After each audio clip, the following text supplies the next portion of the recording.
Alright, so part one of the low maintenance Planet Aquarium series.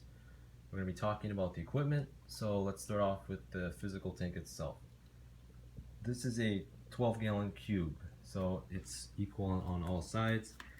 And I went with the cube because this tank is being viewed from all angles, so it's easier to aquascape in that sense. And smaller tanks like this almost always look better in a more square shape like this anyway.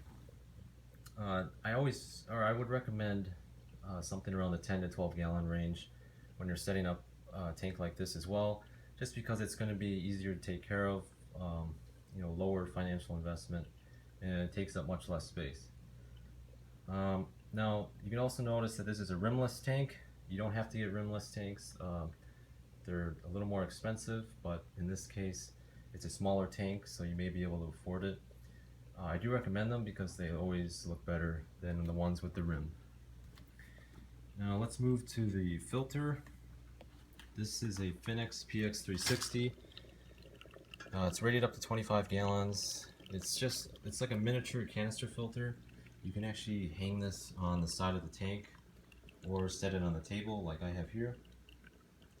I always try to get canister filters for my tanks because they just allow more media to be put into them, and they're going to just do more work for you, so you'll have less maintenance to do, which is the ultimate goal of this setup. And we can talk about media. I usually just use like a mechanical sponge filter at the bottom and then fill the rest with biomedia. And there's a lot of types of biomedia. I just use what comes with the filter itself, but usually you want to have as much of that as possible.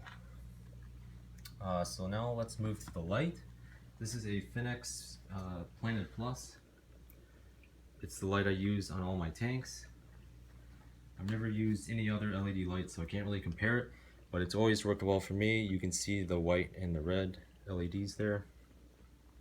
Now this light will give you medium intensity for a tank of this size. So if you have a tank about a foot tall, the Finex Planet Plus will give you medium intensity. Now, we don't want medium light intensity in a really low-tech tank like this because you're going to get a lot of algae. So how I decrease the lighting is floating plants. And we'll talk about that a lot more in the next video because the next one's about plants. But yeah, floating plants are great for being able to adjust the lighting intensity, and it allows me to use this light on this tank